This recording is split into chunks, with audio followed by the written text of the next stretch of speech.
Bismillah wa salatu wa salamu ala rasulillah wa ala alihi wa ashabi ajma'in. On va traiter, incha'Allah, un thème extrêmement important, c'est celui de la divergence entre les savants. On va d'abord expliquer le pourquoi de la divergence, et dans un deuxième temps, et à mon avis c'est ce qu'il y a de plus important, comment nous, qui sommes des musulmans ordinaires, qui ne sommes pas des spécialistes, comment s'en sortir dans la divergence. Que choisir parmi les avis que l'on entend par-ci et par-là. Pourquoi les savants ont-ils divergé? Pour répondre à cette question, il faut comprendre que nos deux référentiels, nos deux sources dans le droit musulman, ce sont le Coran et la Sunna, les deux principaux. Le Coran, vous le savez, a été révélé sur une période assez longue, 23 années à peu près. Et la Sunna, ce sont les paroles, les actes, les approbations, les silences du prophète alayhi salam pendant toute cette période également. Donc on a 23 années où le Coran est révélé, où le parole, où le prophète alayhi salam institue des règles, émet des avis juridiques. Tout cet héritage, il a été entendu par les compagnons, il a été appris par les compagnons, il va être transmis par la suite. Allah Azza wa Jal nous a dit dans le Coran qu'il s'est promis de préserver cette religion en préservant ces deux sources qui sont le Coran et la Sunna. Vous le savez, Dieu a dit: nous avons révélé le Coran et nous allons le préserver. Et préserver le Coran, ça suppose la préservation aussi de la Sunna, parce que le Coran, vous ne pouvez le comprendre que si vous avez l'explication du prophète alayhi salam. La préservation ici, ça veut dire que Allah Azza wa Jal va faire en sorte que le Coran et la Sunna vont nous parvenir. Mais la transmission du Coran et de la Sunna est différente. Le Coran, il a été entendu par les compagnons, il a été appris et il a été transmis par un grand nombre de compagnons, extrêmement grands. Non seulement le prophète alayhi salam rassemblait des scribes, des gens qui vont transcrire la parole de Dieu, donc il leur dit voilà ce qu'a dit Dieu, ils l'écrivent, il leur dit de répéter, ils corrigent s'il y a une erreur. Et en plus, le Coran est récité dans la prière par le prophète lui-même. Mais aussi, Jibril alayhi salam, l'ange Gabriel, à chaque ramadan, il interroge le prophète sur le Coran qui lui a été révélé. Et s'il y a un oubli, s'il y a une erreur, il le corrige. Donc, il y a eu, de la part de Dieu, à travers l'ange Gabriel, une insistance sur la lettre du Coran. Comme ça, il n'y aura pas d'erreur. Les compagnons ont écrit le Coran et ils l'ont appris. Après la mort du prophète, vous le savez, le Coran a été rassemblé, a été collecté, il a été transcrit. Donc on n'a aucun doute que le Coran, au niveau de sa source, il est authentique. Mais la Sunna, c'est pas pareil. C'est-à-dire les paroles du prophète, ses actes, ses approbations et ses silences, tout ça, tout ce qui a trait au prophète et à ce qu'il a fait, ce qu'il a dit, c'est pas pareil. Le prophète n'a pas demandé aux compagnons à son époque d'écrire ses paroles.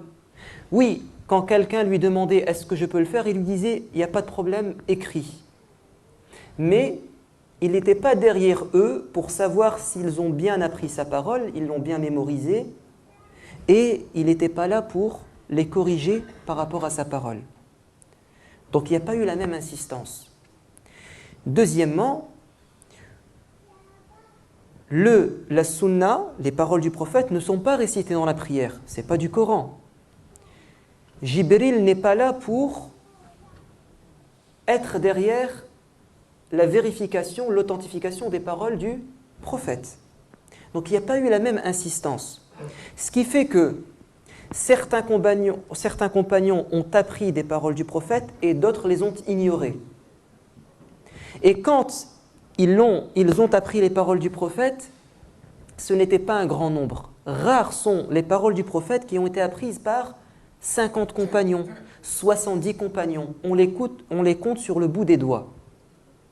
Alors que le Coran, tous les versets ont été entendus, appris, mémorisés, transmis par 40, 30, 60, 70, 100, 200, 500 compagnons. La première raison pour laquelle les savants vont diverger dans leurs avis juridiques vient de ce qu'on vient dire.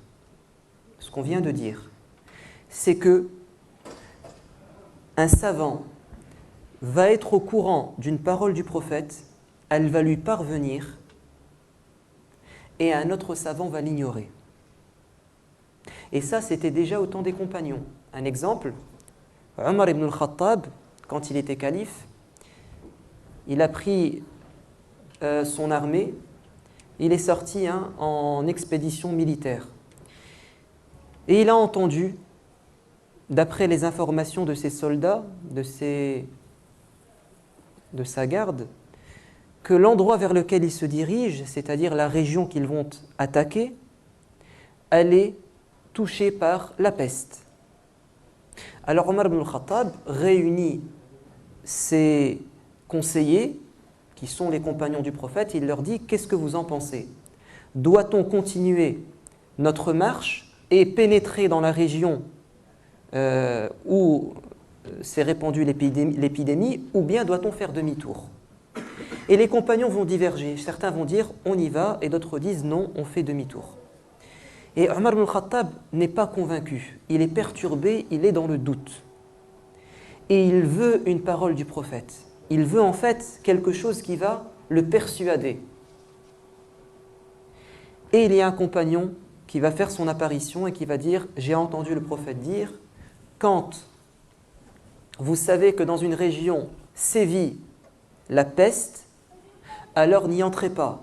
Et si vous y êtes déjà, alors n'y sortez pas, pour ne pas répandre la maladie. » Quand il a entendu ce hadith du prophète alayhi salam par le compagnon, le problème était réglé. Un seul compagnon avait le hadith. Après la mort du prophète alayhi salam, ils se sont posé la question: où enterrer le prophète? Où l'enterrer? Est-ce qu'on l'enterre parmi ses compagnons, dans le Baqi', avec les martyrs de Uhud par exemple? Où va-t-on l'enterrer? Divergence entre les compagnons. Qui va trancher? Une parole du prophète que Aïcha, son épouse, connaissait et que les autres ne connaissaient pas. Elle dit: j'ai entendu le prophète dire, les prophètes et les envoyés se font enterrer dans l'endroit même où ils décèdent. Comme il est décédé dans sa maison, dans sa chambre, alors il se fait enterrer dans son appartement. Ça, c'est vrai au temps des compagnons, mais c'est vrai aussi dans les générations des savants qui vont venir plus tard. Certains savants vont avoir connaissance de certains hadiths et d'autres savants vont les ignorer. Et donc, c'est normal et logique qu'ils divergent puisqu'ils n'ont pas les mêmes informations. Parfois, les deux savants ont le même hadith. Ils ont le même hadith, mais ils ne sont pas d'accord sur son authentification. C'est-à-dire qu'en fait, soit le hadith a été transmis par une voie différente. Les transmetteurs du hadith sont différents. Et ce savant considère que parmi les transmetteurs, les rapporteurs du hadith, il y en a un qui pose problème. Et donc pour moi, le savant dit, pour moi, ce hadith est faible. Il n'est pas authentique. Quant à l'autre savant, il va considérer que ce hadith est authentique pour lui parce que les rapporteurs de sa chaîne à lui, ils sont tous fiables et tous intègres. Comme ils ont des chaînes de transmission différentes du même hadith, ils ne vont pas le juger de la même manière. Parfois, c'est la même chaîne de transmission du hadith, les mêmes rapporteurs, mais ils ne sont pas d'accord sur le jugement sur lequel on va statuer par rapport à un rapporteur. Je vous donne un exemple.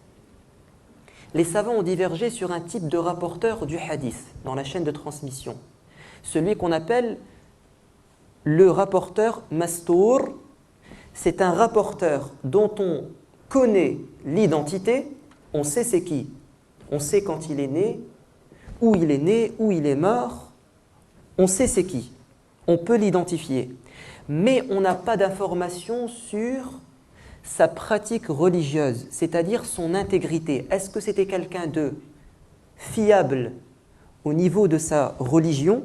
C'est-à-dire, est-ce qu'on peut douter de son honnêteté? Est-ce qu'il est capable de mentir, d'entendre un hadith et de le changer, de le transformer? Est-ce qu'il est intègre ou pas? On sait c'est qui, mais on n'a pas d'informations sur son intégrité. Il y a un savant qui s'appelle Abu Hanifa qui dit: pour moi, ce genre de rapporteur ne me pose pas problème. Pour moi, ce genre de rapporteur est fiable et digne de confiance, même si je n'ai pas une information qui me dit que c'est quelqu'un de fiable. Parce que je pars du principe que tous les musulmans sont intègres, dignes de confiance, fiables jusqu'à preuve du contraire. Son élève, Mohammed, lui, il dit non. Moi, si je connais l'identité d'un rapporteur, mais j'ignore si c'était quelqu'un de bon, de fiable, je le rejette. Il a pris le principe inverse. Pour moi, c'est quelqu'un de douteux jusqu'à preuve du contraire. Ce qui fait que, pour Abu Hanifa, il se peut qu'un hadith soit authentique. Et pour son élève, il se peut qu'il ne soit pas authentique. Pourquoi vont-ils diverger? Tout simplement parce qu'ils ont des principes différents. Abu Hanifa a vécu dans la 3e génération, c'est-à-dire celle que le prophète a qualifiée de bien guidée, sa génération, celle qui vient après, et la 3e. Donc pour lui, les gens de son époque, Abu Hanifa, les tabi'un ou tabi'i tabi'in, ce sont des gens que le prophète a honorés. Quant à la génération, la 4e, celle qui était à l'époque de Muhammad, il a remarqué qu'il y avait un changement dans les mœurs, que les gens n'étaient plus aussi honnêtes que la génération précédente, donc il a changé de principe. Pour moi, je doute de tout le monde, sauf preuve du contraire. Voilà. Donc c'est un type d'exemple qui nous montre que les savants peuvent avoir le même hadith. Ils ont le même hadith et pourtant ils vont diverger parce que l'un considère qu'il est authentique et l'autre considère qu'il est faible.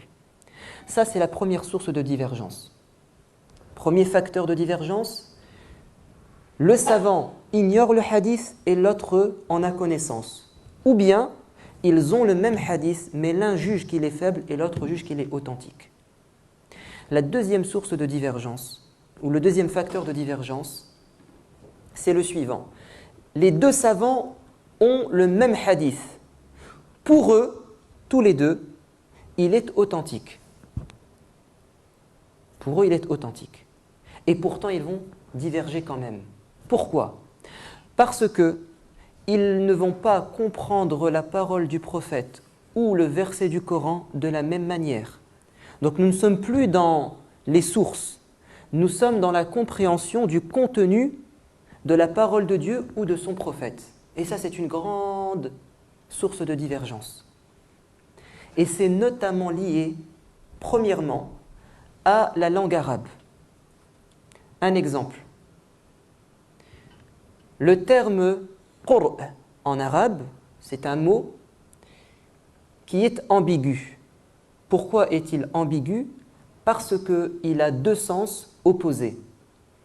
Ce sont deux sens qui sont autant valables l'un que l'autre, mais qui sont opposés, on appelle ça en français un mot ambivalent. comme par exemple le verbe louer. Louer, ça veut autant dire je donne de l'argent en tant que locataire, et ça veut autant dire je suis propriétaire et je loue ma propriété. Donc louer, c'est un verbe en français qui a deux sens opposés. Eh bien, qur en arabe, ça veut dire la période de règle de la femme, la période de menstrue, et ça veut autant dire en arabe la période de viduité, c'est-à-dire où elle n'a pas de menstrue. Donc quand Dieu dit dans le Coran que la femme qui a été répudiée, elle doit respecter et observer une période d'attente de 3 qur'. Qu'est-ce que ça signifie ici? Est-ce que Dieu veut dire par le qur' la période de règle ou la période où elle n'a pas ses règles? Mais les savants vont diverger, parce que qur' a deux sens opposés en arabe. Un autre exemple, la question de savoir doit-on prier salat al-janaza, la prière funéraire, sur le martyr, ou bien est-ce qu'on l'enterre directement? C'est une question qui a fait divergence. L'une des raisons pour lesquelles ils ne sont pas d'accord, les savants, c'est qu'on a un hadith qui nous dit que le prophète alayhi salam salla sur ou pour les martyrs de Uhud. Salla, qu'est-ce que ça veut dire? Est-ce que ici salla, ça veut dire, pour vous, salla, ça veut dire quoi? Prier, salat, c'est vrai. Mais salla, en arabe, quand vous revenez au dictionnaire arabe, son sens linguistique étymologique, salla, ça veut dire faire une invocation, du'a. Donc ici, est-ce que quand on a dit que le prophète salla, est-ce qu'on entendait par là qu'il a fait des du'a, c'est-à-dire des invocations pour les martyrs, ou bien ça veut dire qu'il a fait la prière mortuaire, salat al-janaza? Divergence. Quelle acception, quel sens donner au terme salla? Un autre exemple, tahir. Ne peut toucher le Coran que celui qui est tahir. Ne peut toucher le Coran que celui qui est tahir. Qu'est-ce que ça veut dire tahir? Les savants vont diverger. Est-ce que ici tahir, ça veut dire la tahara au sens rituel du terme de faire ses ablutions? Tu ne peux toucher le Coran que si tu as fait tes ablutions. Ou bien ici tahara, ça veut dire que tu n'es pas en état d'impureté majeure, en état de janaba. Donc pourra toucher le Coran celui qui n'a pas ses petites ablutions tant qu'il est dans un état de pureté rituelle majeure. Ou bien est-ce que tahir ici, ça veut dire la pureté au sens spirituel du terme, c'est-à-dire le tahir ici, c'est le croyant. Parce que Allah a dit dans le Coran, innamal mushrikuna najas. Les polythéistes sont, entre guillemets, impurs. Mais ici, impur, on entend par là une impureté spirituelle parce qu'ils associent à Dieu quelqu'un. Donc c'est une impureté au sens, pas propre du terme, mais au sens figuré. Donc si tahir ici, ça veut dire le croyant, donc en tant que croyant, tu peux toucher le Coran, mais celui qui n'est pas croyant ne peut pas toucher le Coran. Ici, le terme tahir, il a plusieurs sens. Quel sens lui donner? Ça va faire divergence entre les savants. C'est lié à quoi? À la langue arabe et aux différents sens des termes. Plus compliqué encore, on n'est plus dans les mots, mais on est dans la phrase, la structure grammaticale de la phrase. Zakatu al-janin, zakatu ou bien zakata ummihi. Question juridique. Si vous avez une vache qui est pleine, elle a un veau, et disons que ce veau, sa grossesse, elle est pleine depuis 8 mois. Et cette vache, vous voulez l'égorger, l'abattre, l'abattage rituel. Parce que, par exemple, elle a sa patte cassée, elle ne va plus vivre, au lieu de perdre la viande, eh bien, je vais l'égorger. Partons du principe que le fermier égorge cette vache. Que fait-on du petit qui est dans son ventre? C'est quand même des kilos de viande, n'est-ce pas? Est-ce que je peux manger directement sa viande, ce petit qui meurt forcément parce que sa maman va être abattue, ou bien dois-je égorger le veau qui est dans le ventre comme sa mère? Le hadith dit zakatul janin, zakatu ou bien zakata ummihi. Là, soit vous lisez cette phrase avec un A ou un OU. Et là, le A ou le OU, la voyelle, va changer le sens de la phrase parce que A, c'est COD, OU, c'est sujet. Ce qui veut dire que le hadith, on peut le traduire de cette manière. L'égorgement ou l'abattage de la mère vaut pour son fils. Ou bien, l'abattage de la mère nécessite l'abattage du fils, selon que vous le lisez avec un ou un i. Donc, chez certains savants, celui qui mangera ce veau sans l'avoir égorgé, il a mangé quelque chose de haram. Chez les autres savants, c'est halal. À cause de quoi? D'un a ou d'un ou, mais qui change tout le sens de la phrase et donc qui a des répercussions dans la sphère juridique. Un autre exemple, cette fois-ci, on n'est plus dans les mots, on n'est plus dans les phrases, mais on est toujours dans la langue arabe. Est-ce que tu dois comprendre la parole de Dieu ou de son prophète au sens propre ou bien au sens figuré, c'est-à-dire al-haqiqa ou bien al-majaz? Un exemple. Tu as fait tes ablutions, tu es marié, avant de sortir, tu touches la main de ton épouse. Tu as touché la main de ton épouse. Est-ce que le fait de toucher la main d'une femme de peau à peau, est-ce que ça annule tes ablutions ou pas? Divergence entre les savants. L'une des raisons pour lesquelles ils ont divergé, c'est ce verset du Coran qui dit « Aw lamastumun nisa ». Allah évoque, il énumère les causes annulatives ou annulatrices des ablutions, quand vous partez aux toilettes, etc. Et à un moment donné, il dit « Aw lamastumun nisa » ou lorsque vous touchez les femmes. Est-ce que toucher ici, il faut le prendre au sens propre, toucher avec sa main, ou bien comme le dit le grand savant Abdullah ibn Abbas, compagnon du prophète, qui a le mieux compris le Coran, que ici, toucher, c'est une métaphore qui signifie le rapport conjugal. Certains vont dire que c'est toucher au sens propre, et d'autres vont dire que c'est une métaphore. Et de là va naître une divergence. Un autre exemple, on va, par rapport au ramadan, faire un don de sang ou bien une prise de sang durant la journée de jeûne. Est-ce que ça annule ton jeûne? Est-ce que ça casse ton jeûne ou pas? Divergence entre les savants.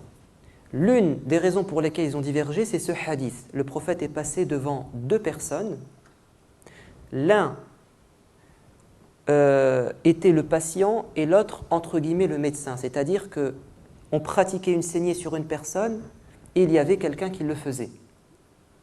Le prophète passe devant eux et il dit « Aftar al-hajim wal-mahjoum ».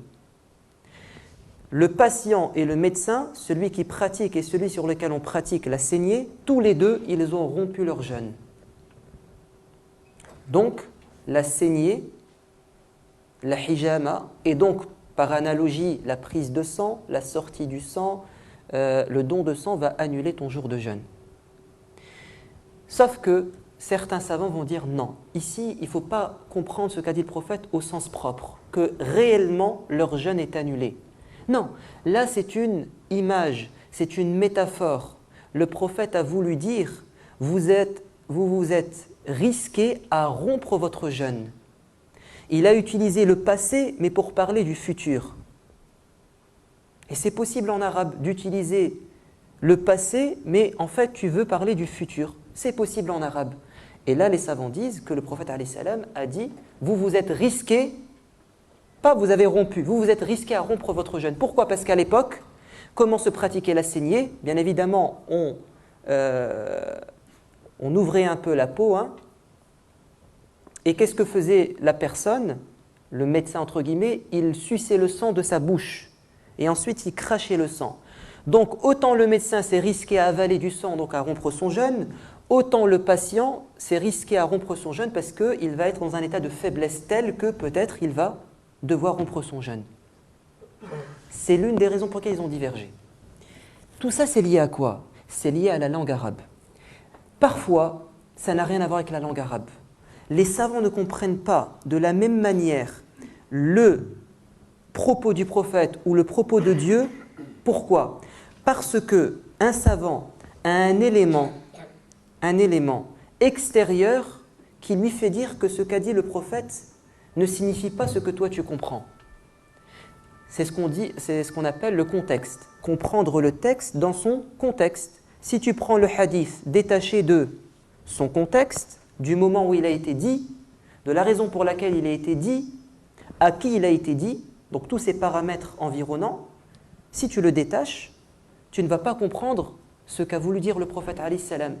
Comme la fameuse question de savoir si il est interdit ou autorisé d'avoir un vêtement qui descend sous la cheville. Selon certains savants, si ton pantalon ou ce que tu portes descend sous ta cheville, tu as commis un grand péché. Parce que le prophète a dit dans des hadiths multiples que celui qui fait traîner son vêtement sous sa cheville, alors il encourt la colère de Dieu et Dieu ne le regardera pas le jour de la résurrection, il ira en enfer. Si on prend ce hadith comme il est, effectivement, avoir un vêtement sous sa cheville, c'est un grand péché. Mais, si on le remet dans son contexte, on va comprendre qu'en fait, le prophète alayhi salam, il a été très dur envers les gens qui faisaient traîner leurs vêtements sous leurs chevilles parce que, à l'époque, c'était un signe d'orgueil, d'ostentation. Ce qui veut dire que si une personne a un vêtement sous sa cheville, sans que ça s'accompagne d'un orgueil, d'une vanité, il n'y aurait pas de problème. Comment peut-on savoir cet élément? En remettant la parole du prophète dans son contexte. Alors qu'aujourd'hui, c'est peut-être l'inverse. Soulever son pantalon au-dessus de sa cheville, comme le font certains jeunes, ça serait peut-être de la frime. Ou laisser son pantalon normal d'un côté et l'autre jambe le relever. C'est peut-être ça la frime aujourd'hui. C'est plus d'avoir un pantalon sous la cheville. Ça peut varier d'une époque à une autre. Et là aussi, on a l'exemple, comprendre le texte dans son contexte, l'exemple du mois du Ramadan. Comment commencer le mois du Ramadan et comment le terminer? Comment déterminer le début d'un mois lunaire et comment fixer sa fin? Si on prend les hadiths qui disent « Vous ne jeûnerez qu'en voyant le croissant et vous ne romprez votre jeûne qu'en voyant votre mois de jeûne qu'en voyant le croissant », détaché de son contexte, on va dire que la vision est voulue en soi, ce n'est pas un moyen, c'est une fin en soi, et il faut absolument utiliser la vision pour déterminer le début et la fin du mois de Ramadan. Mais si on le remet dans son contexte et qu'on comprend qu'à l'époque, il n'avait pas d'autre moyen, qu'il n'y avait pas de calcul scientifique, astronomique, mais qu'il n'avait que la vision pour le faire, alors tu vas comprendre qu'en fait, le prophète alayhi salam parle aux gens de son époque en leur demandant de prendre les moyens du bord. Et si on change d'époque, de contexte, la parole du prophète doit être comprise autrement. Comme zakat al-fitr. Le prophète a dit dans plusieurs hadiths que zakat al-fitr, c'est-à-dire ce que tu dois donner comme nourriture, mais on va voir que aussi argent, aux pauvres, pour toi et les gens qui sont sous ta responsabilité à la fin ou durant le mois du Ramadan. Zakat al-fitr. Divergence, doit-on la verser en nature ou peut-on la verser en argent? Ceux qui vont prendre le texte du prophète détaché de son contexte, ils vont dire le prophète a précisé, il a défini des denrées alimentaires qu'il fallait donner aux pauvres comme zakat al-fitr. Des raisins secs, de la farine ou du blé, de l'orge, des dattes et du lait caillé. Si on prend le hadith, il est authentique, le savant peut dire, le prophète l'a dit, on est dans les adorations, donc on doit appliquer ça en tout temps et en toute époque. Mais si vous replacez le texte dans son contexte, vous allez vous rendre compte qu'en fait, le prophète, alayhi salam, s'il a demandé aux gens de son époque de verser zakat al-fitr en nature, c'est parce qu'il ne pouvait pas leur demander ce qu'ils ne pouvaient pas faire. Et qu'à l'époque, surtout à Médine, on est dans une région fertile où on cultive les terres, donc les gens sont des paysans, des agriculteurs, des cultivateurs. Donc celui qui jeûne, il a beaucoup de provisions, il a beaucoup de blé, il a beaucoup de dattes. Il y avait des palmiers à l'époque. Donc il était plus simple pour eux de verser en nature et c'était plus compliqué de verser en argent. Surtout qu'à l'époque, dans le commerce, il y avait aussi du troc. Ce n'était pas toujours avec l'argent. Et que les pauvres à l'époque, ils étaient satisfaits quand on leur donnait du blé, des dattes, etc. Mais est-ce que c'est le cas aujourd'hui? Est-ce qu'aujourd'hui, c'est ce que veut le pauvre? Est-ce que c'est ce qui fait plaisir au pauvre? Est-ce que c'est ce qui le satisfait que tu lui ramènes le jour de l'Eid ou avant le jour de l'Eid, pendant le Ramadan, tu lui ramènes du blé ou là tu lui ramènes des dattes? C'est peut-être pas ce dont il a besoin. Mais certains vont être littéralistes, ils vont prendre le texte sans voir le contexte et ils vont dire tu dois verser en nature. Et celui qui verse en argent, eh ben, il est contre la sunna.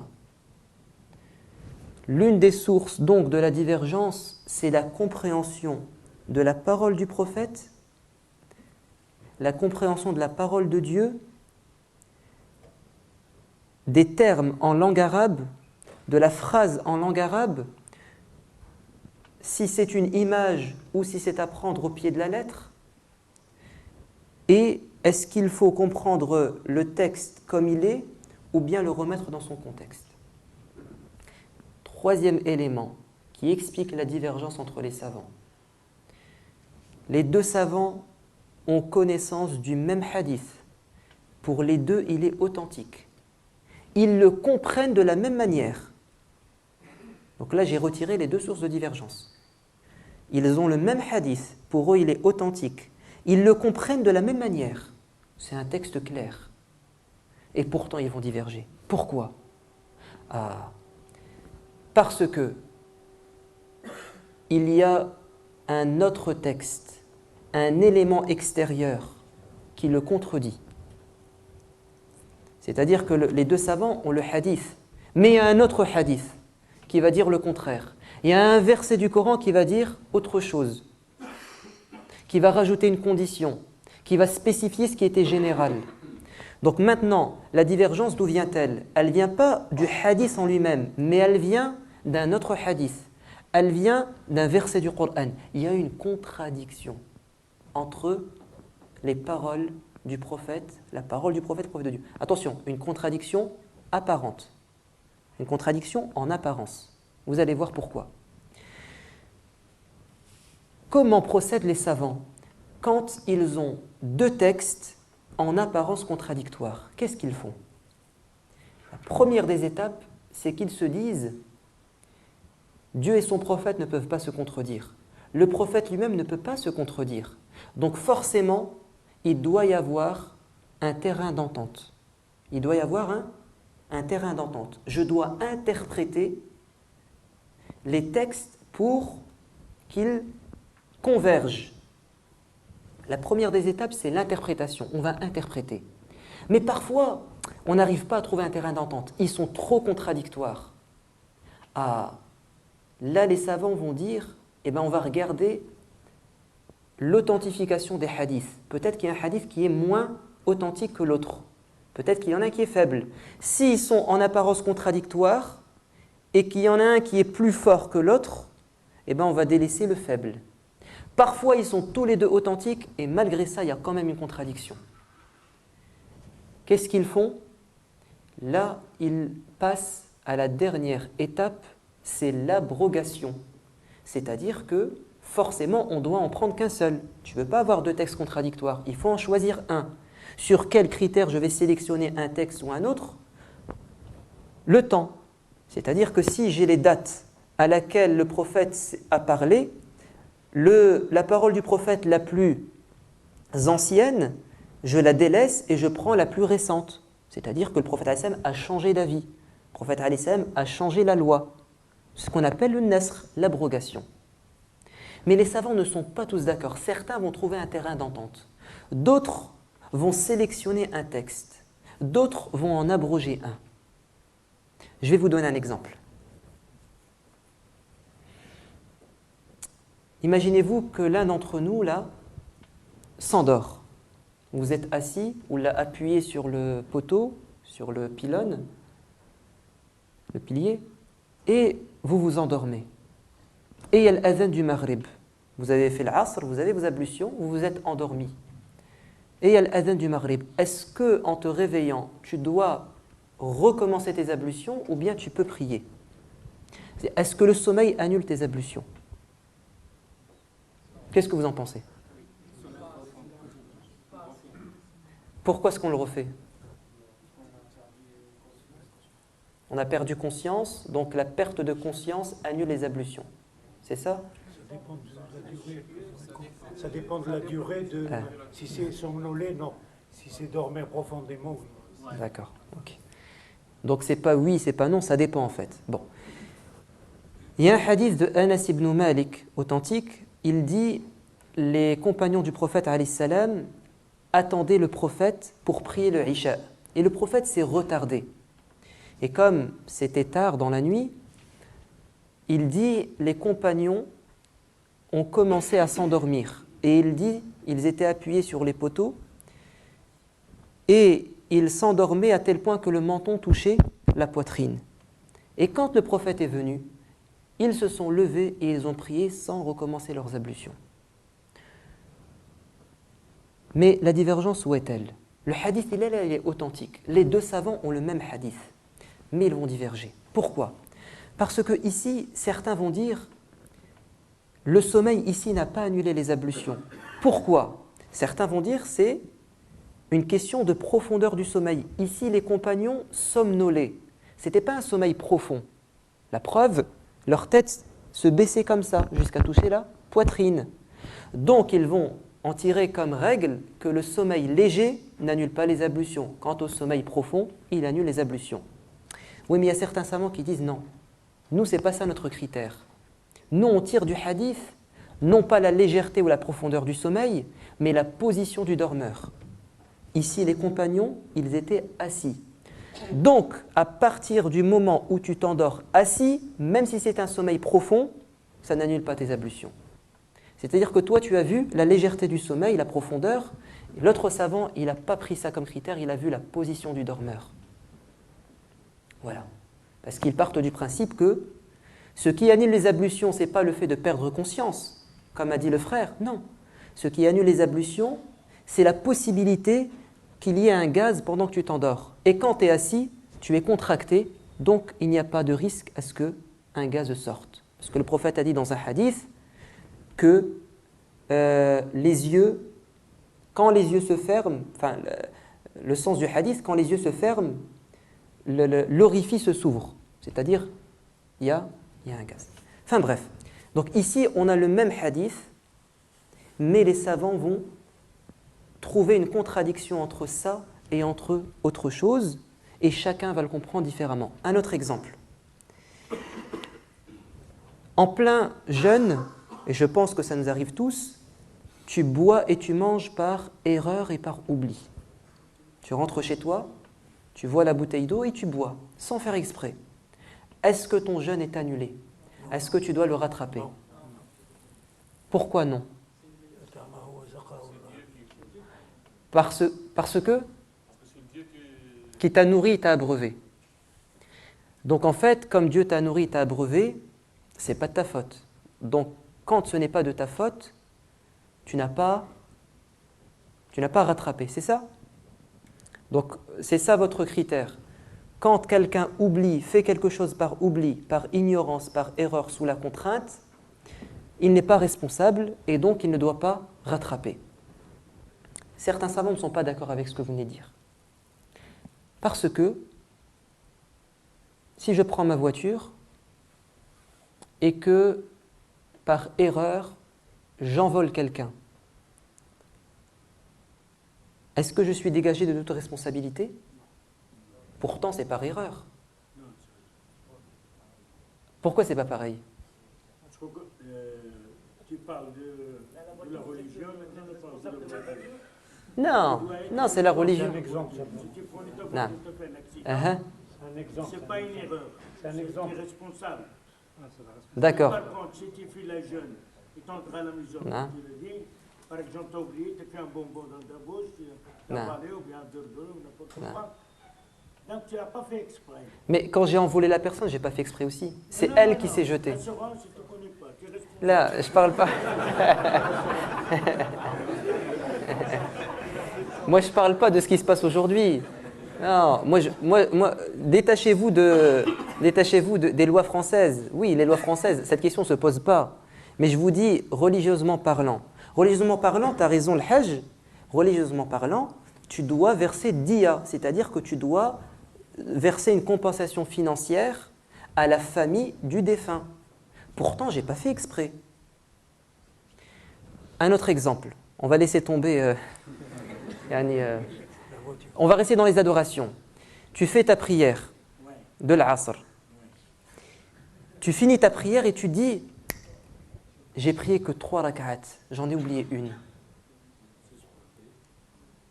Qu'est-ce que tu dois faire? C'est un chèque. Non, mais j'ai chèque. J'ai prié 3 rak'at. Après, je me souviens qu'en fait, j'en ai prié que 3 et qu'il faut en prier 4. Est-ce que, parce que j'ai oublié, je n'ai rien à faire, je continue? Ou là, je dois reprier ma prière ou la rattraper? Dans la prière, quand j'oublie un pilier, est-ce que, par oubli, parce que j'ai oublié, c'est une excuse, j'en suis pas responsable, je n'ai rien à faire? Ou est-ce que je dois rattraper et réparer? Donc, ce que j'ai envie de dire par là, c'est que votre principe de dire que quand on oublie, on fait quelque chose par ignorance, on est dégagé de toute responsabilité, on n'a rien à rattraper, la prière dit le contraire, les règles de prière. C'est pour ça que les savants malikis disent que celui qui mange ou qui boit par erreur, par oubli durant sa journée de jeûne, il n'a pas commis de péché. Parce que Dieu l'a abreuvé, Dieu lui a donné à manger, donc il n'a pas de péché. Mais ça ne veut pas dire qu'il n'a rien à faire après. Ils te disent qu'il doit quand même rattraper. Pourquoi? Parce qu'ils te disent, pour nous, la règle, c'est que quand, dans une adoration, tu délaisses un pilier, volontairement ou involontairement, l'adoration tombe. Et les 2 piliers du jeûne, c'est l'intention et le fait de s'abstenir de tout ce qui va rompre ton jeûne. Quand tu as mangé, tu as bu, tu as délaissé un pilier. C'était de s'abstenir. Donc ton adoration n'est pas valide. Tu termines ta journée de jeûne et tu rattraperas plus tard. Regardez, ils ont un principe qui est fondé, ils le tirent de la prière. Mais regardez maintenant, je vais vous donner maintenant l'avis le plus vrai, l'avis le plus authentique, l'avis le plus fondé. Mais c'est qu'on a un hadith qui est clair, qui vous dit que quand tu manges et tu bois par erreur ou par oubli, durant ta journée de jeûne, c'est Allah qui t'a abreuvé et il t'a nourri. Et le prophète dit dans le hadith, tu n'as pas rattrapé et tu n'as pas expié ta faute.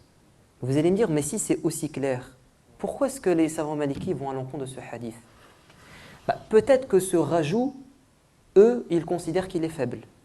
Possible. Ou bien, une autre possibilité, c'est qu'eux, ils te disent, oui, ce hadith, il n'y a pas de problème, il est vrai.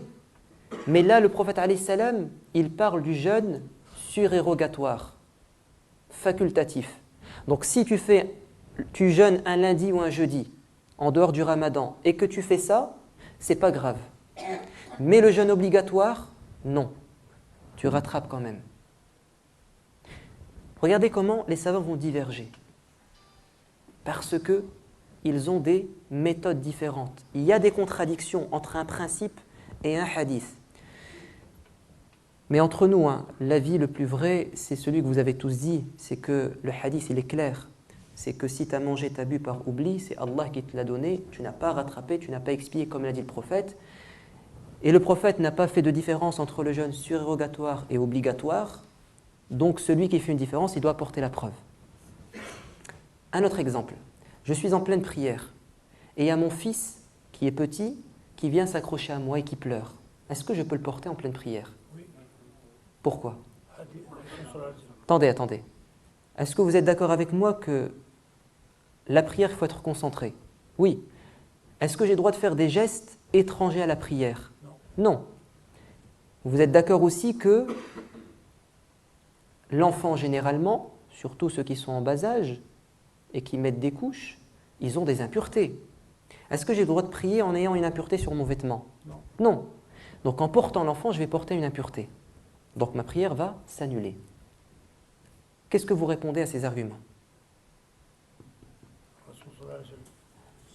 Le prophète l'a fait. Naam. On a un hadith authentique, plusieurs hadiths authentiques où le prophète alayhi salam porte un enfant en pleine prière, notamment sa petite fille Oumama. Ou bien, vous le savez, le Hassan et le Hussein, ces petits-enfants qui montent sur son dos ou qu'il porte durant la prière. Hadith authentique. Normalement, il n'y a pas de divergence. Le hadith est authentique. Il faut même rester prosterné pour le laisser justement. Exactement. Et le prophète l'a fait. Hadith. Pourtant, il y a certains savants qui vous disent tu n'as pas le droit de porter un enfant. Le prophète l'a fait. C'est un hadith authentique. Pourquoi est-ce qu'il diverge quand même? Parce que certains savants vont vous dire que ça, c'est une spécificité du prophète. Le prophète l'a fait, mais c'est propre à lui. Est-ce que le prophète faisait des choses qui étaient propres à lui et qu'on ne peut pas faire nous? Oui, le prophète avait 9 épouses. C'est propre au prophète. Le prophète, il devait obligatoirement, selon certains savants, faire la prière de la nuit. Toi, ce n'est pas le cas. Il ne pouvait pas prendre l'aumône. Donc le prophète a un statut particulier. Il peut faire des choses et nous, on ne le suit pas. Qu'est-ce que vous répondez à ça? Si quelqu'un avance que le prophète, quand il a porté les enfants, c'est parce qu'il est prophète, c'est propre à lui. Qu'est-ce qu'on peut rétorquer? Qu'est-ce qu'on peut objecter? Très simplement. Bien, oui. Priez comme vous m'avez vu prier. C'est ça? Le prophète a prié de cette manière, donc on le suit. Ou bien, لَقَدْ كَانَ لَكُمْ فِي رَسُولِ اللَّهِ أُسْوَةٌ حَسَنَةٌ. Vous avez dans le prophète un excellent exemple. Ou bien, tout simplement, le principe suivant, c'est que quand le prophète fait quelque chose, il nous est demandé de le suivre, sauf preuve du contraire. C'est-à-dire dire que ce qu'a fait le prophète, c'est propre à lui, c'est exceptionnel. Donc, ce hadith, c'est un fait. Le prophète n'a jamais dit « vous ne me suivez pas, c'est propre à moi ». Donc vous avez retiré cet argument. Taïb, qu'est-ce que vous faites maintenant de ce principe que vous n'avez pas le droit de transporter une impureté? L'enfant, généralement, il a des impuretés sur lui. Les ulama, ils divergent. Les impuretés, ça dépend. Est-ce qu'il a bu que du lait ou il a mangé? Si c'est de la nourriture, c'est impur, tant qu'il doit laver. Si c'est que du lait, c'est pas... D'accord. Ouais, c'est vrai que là, on peut se demander est-ce que c'est impur, est-ce que son urine est impure ou pas? Effectivement, il y a des divergences, mais on va prendre quelque chose qui ne fait pas divergence, des excréments. Ton fils est là, il pleure, tu sens qu'il a fait caca. Est-ce que tu le prends ou tu ne le prends pas? Dans la prière. Ah, dans la prière. Ton fils, il pleure. Ah ben, je vais pleurer, je peux vite en prière. Moi, j'y arrive pas, ça, le hajj. Moi, il pleure, je dois le porter. Non, écoute, c'est vrai que c'est un principe. Je coupe la prière, je prenais mon fils pour ne pas pleurer. Non, je laisse pleurer et je prenais Le prophète n'aurait pas fait ça, je crois. Chauffe, le principe, il est là. Effectivement, on a un principe, c'est qu'on ne doit pas prendre une impureté. Mais le prophète, alayhi salam, il a quand même pris les enfants. Et il est fort possible qu'ils avaient une impureté. Et bien, certains savants vont vous dire, oui, mais le prophète, alayhi salam, était au courant que l'enfant n'avait pas d'impureté. Qui te l'a dit?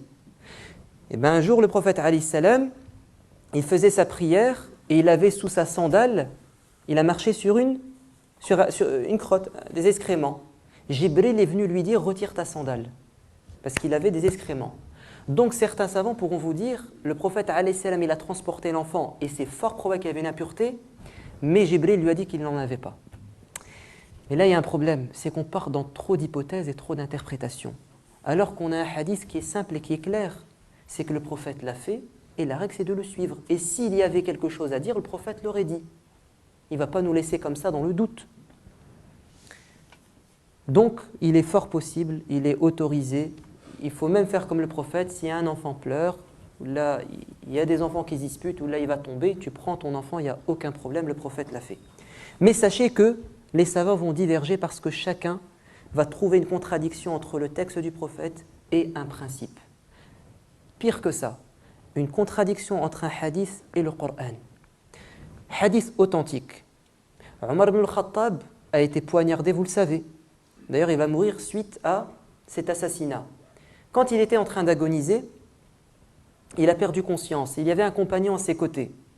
Ce compagnon, quand il a vu que Omar a perdu conscience, je pense qu'il a cru qu'il était mort. Donc il a commencé à pleurer et puis à crier et à faire l'éloge de Omar. À évoquer ses mérites.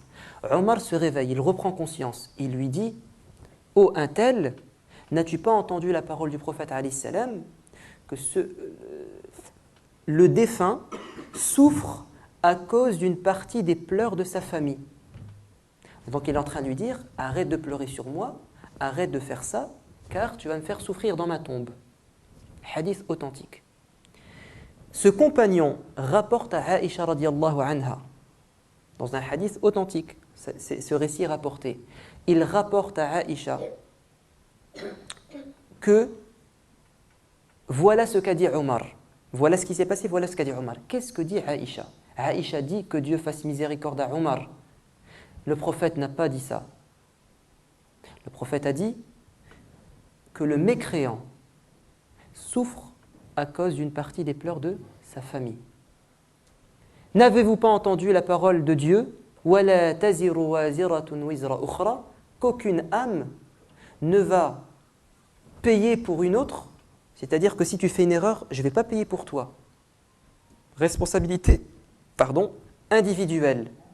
Donc selon Aïcha, ce qu'a dit Omar est contradictoire avec un verset du Coran, un principe. Je ne vais pas souffrir dans ma tombe à cause d'une erreur de quelqu'un qui a fait un péché, même s'il est de ma famille. Ibn Taymiyyah dit non. Les savants disent Aïcha s'est trompée. Ce qu'a dit Omar, c'est un hadith authentique. Mais Aïcha voit qu'il y a une contradiction. Et bien les savants ils vont dire Aïcha, elle s'est trompée. Il n'y a pas de contradiction. Regardez ce qu'ils vont dire.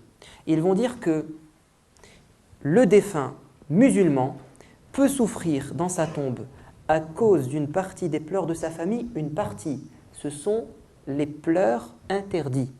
C'est-à-dire le fait de pleurer de manière exagérée en s'opposant au destin de Dieu. Et à l'époque, ce que faisaient certaines femmes, c'est qu'elles se lacéraient le visage, se déchiraient les cheveux, etc. Donc si la famille fait ça, le défunt va souffrir. Pourquoi est-ce qu'il va souffrir? Les savants disent parce qu'il n'a pas mis en garde sa famille contre ce type de comportement. Donc il est responsable. Ou bien ils disent qu'il va souffrir dans le cas où il a demandé dans son testament qu'on fasse ça pour lui. Ibn Taymiyyah dit arrêtez d'interpréter, vous vous êtes tous trompés. Aïcha s'est trompée et vous qui essayez d'interpréter la parole du prophète, vous vous êtes trompés. Pourquoi? Parce que le prophète a dit que le défunt yu'azzab, non pas yu'azzab, si yu'azzab dans sa tombe, donc il souffre dans sa tombe à cause d'une peur de sa famille. Il faut le prendre au sens littéral. Il dit c'est parce que vous avez cru et vous avez pensé que ici, souffrir signifie être puni. Est-ce qu'à chaque fois que tu souffres, c'est parce que Allah te punit? Non, c'est pas vrai. Tu peux souffrir alors qu'Allah t'aime. Quand il t'éprouve, tu as une maladie, est-ce que ça veut dire que Dieu est en train de te punir? C'est-à-dire qu'il est en train de dire aux savants, vous êtes en train d'interpréter un hadith parce que vous pensez que le prophète a dit que le défunt était en train de se faire punir, châtié par Dieu. Or, le prophète n'a pas dit ça. Il n'a pas dit que c'est un iqab. Il a dit que c'est un adab. Et le adab, c'est plus général. C'est une souffrance. D'ailleurs, le prophète n'a-t-il pas dit que as-safar qit'atun min al-adab, que le voyage, c'est une partie de adab, de souffrance? Est-ce que quand tu voyages et que tu te sens mal, ça veut dire que Dieu est en train de te punir? Ce que je veux vous dire par là, c'est que les savants peuvent diverger à cause d'une contradiction qu'ils ont dans leur tête, alors qu'en fait, il n'y a pas de contradiction. Dernière source de divergence. Pourquoi les savants divergent? Les deux savants ont le même hadith. Pour eux, il est authentique. Ils le comprennent de la même manière. Il n'y a rien qui contredit ce hadith. Et pourtant, il y a divergence. Pourquoi? Parce que maintenant, on n'est plus dans les textes, on est dans la tête du savant. Maintenant, il faut rentrer dans sa tête du savant. Ils ont des méthodologies différentes. Ils ont dans leur tête des méthodologies différentes. Un seul exemple. Un homme est venu voir le prophète alayhi salam pendant le ramadan et il a dit « Ya Rasulallah, j'ai commis un grand péché, je suis perdu. » Qu'est-ce que tu as fait? J'ai rompu mon jour de jeûne parce que j'ai eu un rapport conjugal avec mon épouse. J'ai eu un rapport conjugal avec mon épouse, j'ai rompu mon jeûne. Bref, il lui dit certaines choses et il lui dit qu'il doit expier sa faute. Soit il affranchit un esclave, mais il n'a pas d'argent, donc il nourrit 60 pauvres, il n'a pas d'argent, il jeûne 60 jours, il n'a pas la force physique pour jeûner. Donc il lui a bien dit que, ou les savants ont bien compris de ce hadith authentique, que si tu romps ton jour de jeûne, tu l'annules à cause d'un rapport conjugal, tu dois expier ta faute, comme l'a décrit le prophète. C'est clair, pas de divergence. Mais attendez, il y a un problème ici. Le prophète a dit quelque chose, mais en même temps, il s'est tu sur quelque chose. Il n'a pas parlé de la femme, l'épouse. Est-ce qu'il a statué sur le cas de l'épouse? Non, il a parlé du cas du mari. Donc, est-ce que l'épouse, qu'est-ce que doit faire l'épouse? Qu'est-ce que doit faire l'épouse? Est-ce qu'il l'a forcé ou pas? Le prophète ici n'a rien dit. Non, le prophète n'a pas parlé de l'épouse. Non, mais je parle des ulama. Non, laisse les ulama, on va arriver à ce que dit les ulama. Mais selon vous, là le prophète, il a parlé de l'homme. Il n'a pas parlé de la femme.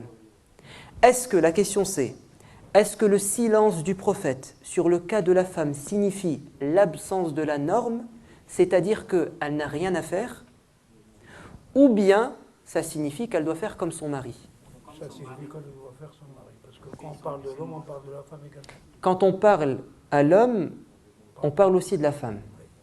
Donc en fait, ici tu es en train de dire que on fait une analogie entre l'expiation de l'homme et celle de la femme. Oui, mais il y a un problème.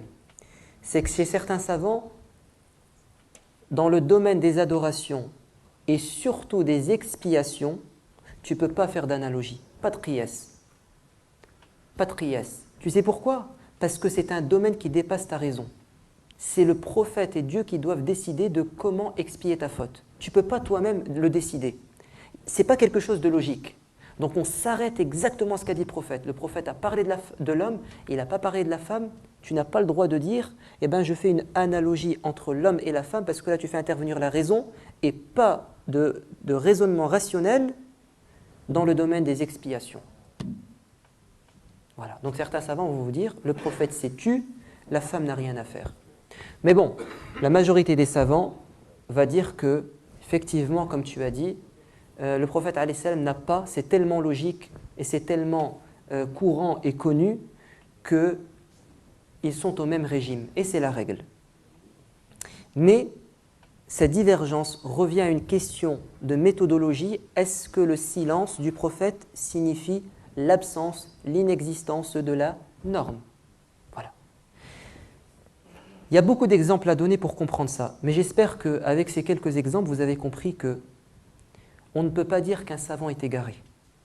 À partir du moment où il s'appuie sur nos référentiels, nos sources, le Coran, la Sunna et le reste, qui sont secondaires, on ne peut pas dire qu'il est égaré.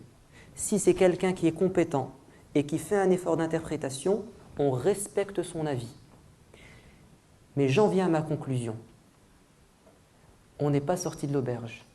Parce que, pour une même question, tu vas avoir 5 avis. Pour une même question, tu peux avoir 5 avis.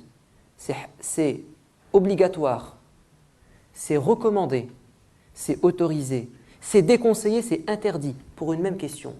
Toi maintenant, tu entends les 5 avis. Qu'est-ce que tu fais? Tu n'es pas un spécialiste. Tu peux pas prendre un livre et lire. Tu n'as ni le temps, ni même les outils intellectuels et les compétences pour te forger un avis. Donc, qu'est-ce que tu fais? Très bien. Regardez bien. Ibn Salah, qui est un grand savant, a dit que les savants ont divergé sur l'attitude que doit adopter le musulman ordinaire, c'est-à-dire nous, quant à la divergence des savants. Je vous donne un exemple.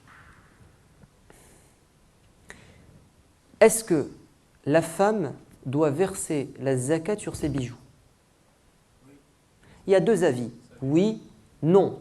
Et un 3e avis. Regardez maintenant, vous entendez les 2 avis. Vous entendez les 2 avis. T'entends, il faut verser zakat sur les bijoux. Qu'est-ce que tu fais? Dites-moi, qu'est-ce que vous faites?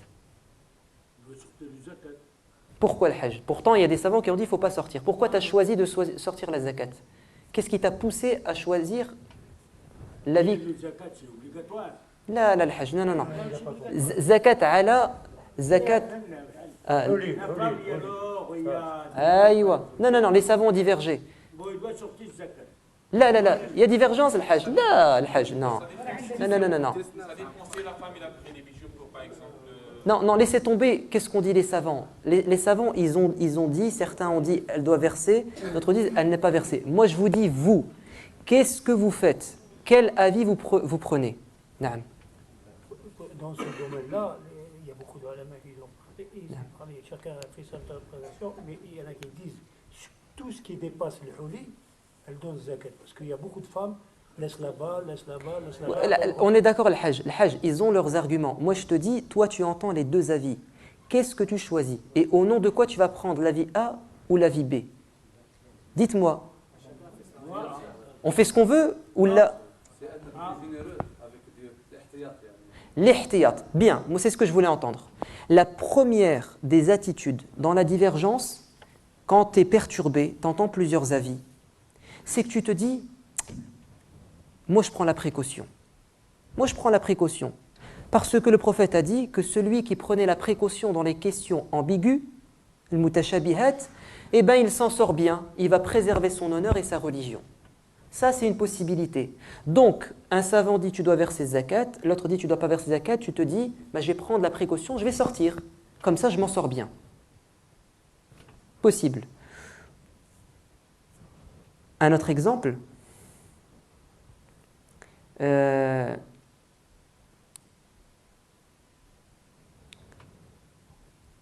qu'on a dit tout à l'heure. Le fait de toucher, par exemple, son épouse, peau à peau, est-ce que ça annule ou ça n'annule pas les ablutions? Il y en a un qui te dit ça annule, l'autre il te dit ça n'annule pas, tu te dis, allez, précaution, je recommence mes ablutions. Ça c'est possible, il n'y a aucun problème, c'est très bien, prends la précaution. Mais attention, la précaution c'est très bien, sauf dans le cas où la précaution va conduire à la gêne et à la contrainte.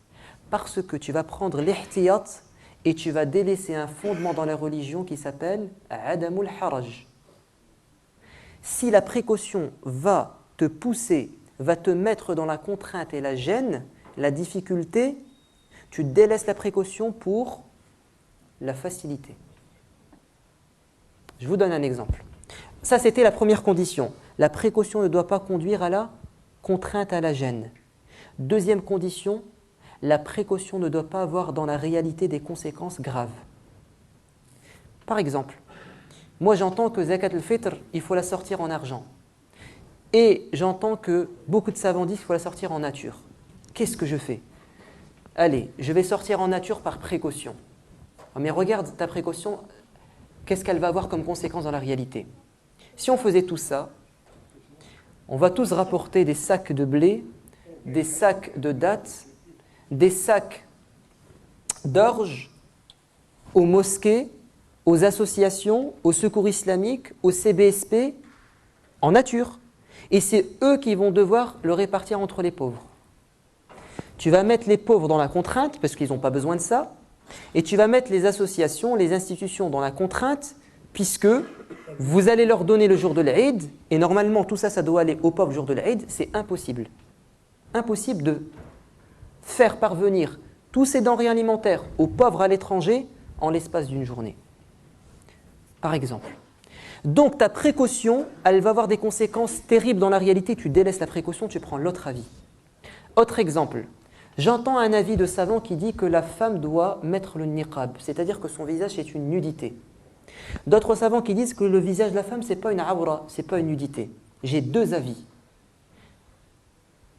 La femme musulmane entend ces deux avis. Des savants compétents ont donné cet avis et des savants compétents ont donné l'autre avis. Elle vit en France. Elle se dit, moi je prends la précaution, c'est-à-dire la vie plus difficile, je vais mettre niqab. C'est quoi la conséquence en France? Catastrophe. Donc je laisse la précaution pour... Est-ce que vous avez compris ce qu'on est en train de dire? Si la précaution, l'ihtiyat, il va vous amener à l'haraj, la contrainte, vous délaissez l'ihtiyat. Donc ça c'était très bien la première attitude. Dans la divergence, je prends la précaution. Mais il peut y avoir une autre méthode. Dites-la moi. C'est ce qu'on vient de dire. Je m'abstiens, c'est-à-dire la précaution. Non, je peux avoir une autre réaction. Voilà, l'inverse. Il y a de la divergence, il y a un avis A, un avis B, celui-là il est difficile, celui-là il est compliqué, je prends la facilité. Est-ce que quand tu choisis comme méthode la facilité, est-ce que c'est possible? Oui, c'est possible. Dans la divergence, quand la divergence elle est fondée, par exemple, tu as les savants des 4 grandes écoles qui ont divergé sur une question, tu te dis, je suis dans le doute, je vais prendre la vie le plus facile. Est-ce que tu as commis un péché en prenant cette méthode? Non. Pourquoi? Parce que le prophète a dit, yassiru wa la tunaffiru, facilitez aux gens la religion, ne la rendez pas compliquée. Yassiru wa la tu'assiru. Na'am. Bashiru wa la tunaffiru. Le prophète a dit également, halaka al-mutanatti'in, les rigoristes courent à leur perte. Al-qasda tablughu, faites preuve de modération, vous y arriverez. Parce qu'il est rapporté dans un hadith authentique qu'à chaque fois que le prophète s'est retrouvé dans une situation où il devait choisir entre deux choses, il prenait la solution la plus simple. Dieu a dit dans le Coran qu'il n'y a pas de contrainte en religion, qu'il n'y a pas de gêne. Dieu dit « je veux pour vous la facilité, je ne veux pas pour vous la difficulté ». Donc on a dans notre religion une invitation à la facilité dans la pratique religieuse. Donc il se peut que tu dises, moi, quand j'ai des savants qui divergent, je prends la facilité, tu as le droit. Troisième méthode, dites-la moi. La facilité, la précaution, quoi encore? Bien, non, il l'a dit.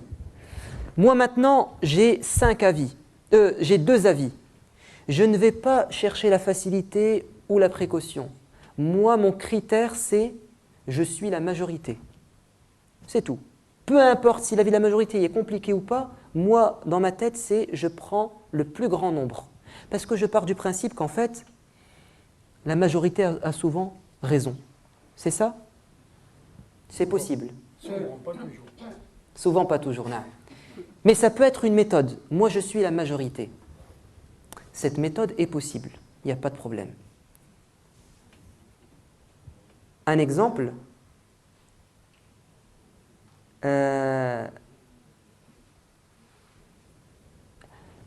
Non, on ne va pas donner d'exemple parce que c'est assez clair. Vous avez une majorité, vous avez une minorité, vous dites « je choisis la majorité ». Mais est-ce que le nombre, c'est un critère de vérité? Est-ce que parce que 80% de savants ont dit A et 20% ont dit B, forcément les 80% sont dans la vérité et les autres dans l'erreur? Non, le nombre n'est pas un critère de vérité. Ça n'a jamais été un critère de vérité. Jamais. La preuve, c'est Ibrahim, il était tout seul. Sahih, il était tout seul umma. Un exemple peut-être que vous connaissez plus. Un exemple, le chien. Si un chien te lèche ou là te touche de sa patte, est-ce que tu dois recommencer tes habitudes? Est-ce que tu dois essuyer ton pantalon avec de l'eau pour pouvoir prier? Yani, est-ce que la salive du chien ou ses poils ou sa sueur ou son flair, est-ce que c'est une impureté? La salive. La majorité des savants disent que la salive du chien c'est une impureté. Une minorité dit que ce n'est pas une impureté. Les savants malikis disent que la salive du chien c'est pas une impureté, c'est pur. Il y a hadith. Oui, mais ce hadith est discutable. Ce hadith il est discutable. Le hadith qui dit que quand le chien lappe de sa langue l'eau d'un récipient, tu dois la laver 7 fois. Oui, mais pour les savants malikis, ce n'est pas une preuve. Pourquoi? Parce qu'ils partent du principe, parce que pour eux, si le prophète a demandé de laver par 7 fois le récipient, c'est tout simplement pour une raison d'hygiène, pas religieuse, hygiène simplement. Hein, et une fois avec de la terre. Ils disent que ce n'est pas une preuve claire pour nous pour dire que c'est une impureté. Ils disent que ce sont des microbes, c'est pour ça que le prophète a insisté. Et pourquoi est-ce qu'ils disent ça entre autres? Parce que le chiffre 7, il a été souvent utilisé dans le domaine médical. Le prophète alayhi salam, il a dit mangez 7 dattes de ajwa le matin et vous ne serez pas touché par, je pense, le sihr ou bien... Bref, mangez 7 dattes. Le prophète alayhi salam, quand il était dans sa maladie funeste qui va conduire à sa mort, il a demandé de verser sur lui 7 seaux d'eau. Donc ici, savants qui disent, si le prophète a dit 7, c'est parce que c'est pour une raison médicale, et notamment la terre, parce que, paraît-il, je n'ai pas vérifié, mais c'est ce que j'ai entendu de gens compétents, qu'en fait, si le prophète a demandé d'utiliser la terre, c'est parce qu'il y a certains microbes chez le chien qui ne partent, qu'on ne peut retirer qu'avec de la terre. Même les produits détergents aujourd'hui ne les retirent pas. Mais la terre retire ce type de microbes qui se colleraient. Hein? Actuellement, la terramycine, c'est un antibiotique. Voilà. D'accord, très bien. Donc c'est confirmé. C'est confirmé. Donc voilà, donc les savants malikis vont dire c'est médical, c'est hygiénique, une question d'hygiène. Et pourquoi disent-ils qu'il n'est pas impur? Parce que par exemple, Allah Azza wa Jal nous a autorisé de chasser avec le chien, et si le chien attrape le gibier de sa bouche, il ne t'est pas demandé de retirer l'endroit qu'il a attrapé de sa bouche et donc de sa salive. Tu peux manger la viande directement. Donc si c'était une impureté, on doit retirer cette viande. Bref, la minorité dit que ce n'est pas une impureté, la majorité dit que c'est une impureté. En étudiant cette question, il se peut que la vérité soit chez les savants malikis. Leurs arguments sont plus forts. Donc le critère du nombre n'est pas une preuve que la vie, c'est la vérité. Mais tu peux choisir la majorité, il n'y a pas de problème. Encore une autre méthode. À la fin, je vous dirai c'est laquelle la meilleure méthode. Hein. D'abord, je veux entendre de vous les différentes méthodes. Après, je vous dirai c'est laquelle la meilleure. On a dit la précaution, on a dit la facilité, on a dit la majorité. Une quatrième méthode? Confiance, la confiance. Parce que tu as dit la facilité, ça me va, mais la troisième ne me va pas, la majorité. Oui. Il faudrait encore que j'ai une connaissance de tous les avis des savants. Pour savoir s'ils sont majoritaires. Dans la pratique quotidienne, Ce serait difficile. Ouais.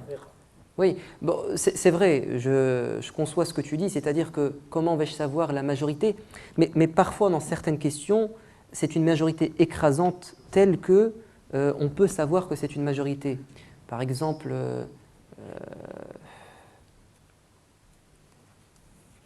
bon, c'est vrai qu'effectivement, hein, ça peut poser problème. Mais il se peut que j'entende à la télé quelqu'un dire « la majorité des savants a dit ça », que je l'entende, d'accord? Et que je me dise « tiens, si c'est la majorité, allez, je suis la majorité ». Peut-être pas moi, je ne vais pas découvrir que c'est la majorité de moi-même par ma recherche, mais je vais entendre quelqu'un le prétendre. Allez, une quatrième méthode. J'ai entendu quelque chose. Bien. Je ne m'intéresse plus à la précaution, à la facilité, au grand nombre, mais je m'intéresse. Donc pas à l'avis en lui-même. Ce qui m'intéresse, ce n'est pas l'avis en lui-même, mais c'est celui qui a parlé. Si c'est un savant en qui j'ai confiance, je suis son avis. Vous avez compris? Tu peux te dire, moi, ça ne m'intéresse pas si la vie est difficile, si la vie est dans la précaution ou la facilité, ou si c'est une majorité ou une minorité, moi, je suis le savant en qui j'ai confiance, pour moi, c'est le plus compétent. Possible. Allez, dernière méthode, je vais vous la dire, je fais ce que je veux. Possible. Quand je dis possible, ça ne veut pas dire qu'on peut le faire. Hein. Quand je dis possible, c'est des hypothèses. Attention, quand j'ai dit depuis tout à l'heure possible, possible, ça ne veut pas dire c'est autorisé. Ça veut dire les gens peuvent agir de la sorte. Je fais ce que je veux. Il y a différents avis. Je prends l'avis A ou l'avis B. Pour moi, ça m'importe peu. Ce type de raisonnement, il est dangereux. Pourquoi?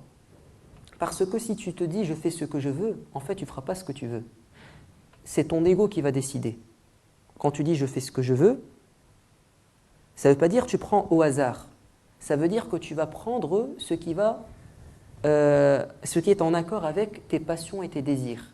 Et ça, c'est ce qu'on appelle ittiba'ul hawa. Et ça, c'est pas bon. Les savants disent, tu ne peux pas, dans la divergence, tout simplement dire je fais ce que je veux.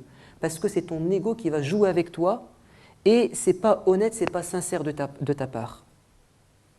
Sauf dans un type de question. Dans des questions où les avis se valent et ils n'ont aucune conséquence dans la réalité. Je vous donne un exemple. Quand tu entres dans la mosquée, imagine-toi que l'imam est en train de prier al-Isha. Tu entres, les gens prient en groupe, tu rejoins le groupe alors que l'imam est dans la troisième, on va dire la quatrième raka'a de l'Isha, la dernière en fait. Donc tu as prié avec l'imam et le groupe une seule. Quand tu termines ta prière, pour faciliter la chose, on va dire que tu as prié les deux dernières avec l'imam, à voix basse. Il t'en manque combien? 2. Quand tu te relèves, est-ce que tu lis à haute voix ou à voix basse? Voix basse. Les deux, il y a divergence. Et la plus authentique, c'est voix basse pour ne pas déranger les autres. C'est pas un argument pour pas déranger les autres. Je suis d'accord avec toi, Al-Hajj, hein, mais oui, non, il n'y a pas de problème, Al-Hajj. Pour pas déranger les autres, effectivement. Mais en termes d'arguments, de paroles du prophète ou de versets du Coran, c'est pas ce qu'ils ont dit. Hein. Donc, il y a divergence. Est-ce que je rattrape ou bien je complète? Écoutez bien. J'ai prié les deux à voix basse avec l'imam, les deux dernières. Est-ce qu'en me relevant, je rattrape, c'est-à-dire celle que je n'ai pas faite, 2 à voix haute, ou bien je complète, c'est-à-dire je pars du principe que j'ai prié avec eux mes 2 premières et en me relevant, je finis mes 2 dernières. Donc en fait, en me relevant, je lis à voix basse que le Fatiha. La divergence, elle vient d'où? Le prophète, alayhi salam, dans un hadith, il a utilisé le terme qada. Et dans un hadith, il a utilisé le terme atimmu. Uqdu, atimmu. Uqdu, c'est rattraper. Atimmu, c'est compléter. On a 2 versions du hadith avec 2 termes différents. Certains savants ont dit, nous, on prend la version du hadith qui dit uqdu, donc vous rattrapez. Les autres ont dit, nous, on prend plutôt l'autre version, atimmu, vous complétez. Voilà. Certains savants, regardez, il y a contradiction. Certains savants, ils ont dit non, c'est pas contradictoire. Parce que le qada en arabe, le qada qui veut dire rattraper, on l'utilise dans le sens de compléter. N'a-t-il pas dit notre Seigneur dans le Coran, فَإِذَا قَضَيْتُمُ الصَّلَاةَ, lorsque vous terminez la prière, vous la complétez. Il a utilisé le terme qada, mais pour compléter. N'a-t-il pas dit فَإِذَا قَضَيْتُمْ مَنَاسِكَكُمْ, quand vous terminez vos manasik? Donc ici, certains savants ont dit, en fait, le prophète, il a utilisé des synonymes, tout simplement. Qada, ici, c'est Atimmo, c'est pareil. C'est-à-dire qu'en fait, le prophète, il a utilisé un terme, mais ceux qui l'ont entendu, ils l'ont rapporté avec des synonymes. Ça c'était pour vous expliquer la divergence. Mais regardez maintenant. Que tu prennes l'avis A ou l'avis B, complété ou rattrapé, est-ce que c'est la fin du monde? Franchement. Que tu rattrapes ou tu complètes. Laisse tomber déranger, hein. En principe. Est-ce que, en complétant ou en rattrapant ta prière, est-ce que les deux avis se valent, hein, ils sont fondés, défendus par des grands savants. Dans la réalité, est-ce que ça va avoir des conséquences graves? Pas vraiment. La femme enceinte qui jeûne, certains savants ont dit, elle doit verser la fidya, la compensation. Chaque jour, elle ne jeûne pas 5 €. D'autres savants ont dit, non, elle doit rattraper.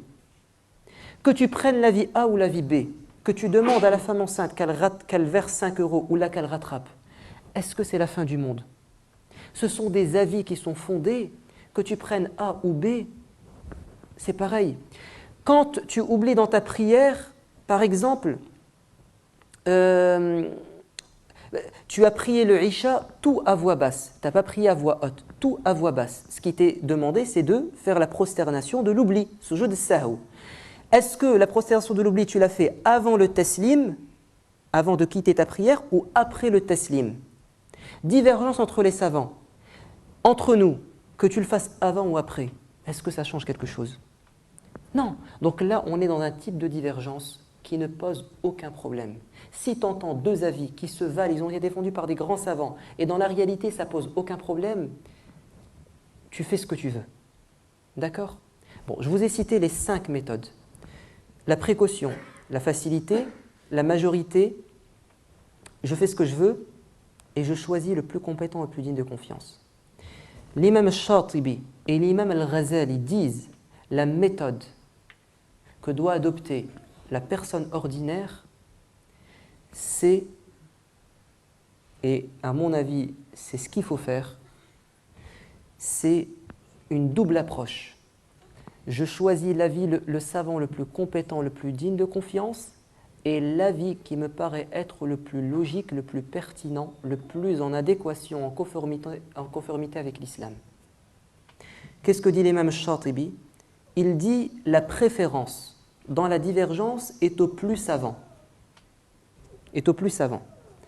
Ainsi, comme il incombe aux savants érudits de fournir un effort pour aboutir à un choix dans la divergence, le savant qui a les capacités, les outils du savoir, lui, il ne peut pas jouer, lui est obligé de faire une recherche. Il est obligé de faire une recherche parce qu'il a les compétences. Donc lui, il doit fournir un effort. Et bien l'imam Shatibi dit, toi aussi tu dois fournir un effort, mais adapté à ton niveau. Lui, il doit fournir un effort de recherche. Toi, ton effort de recherche, ce n'est pas dans les preuves. Ton effort de recherche, c'est dans les savants.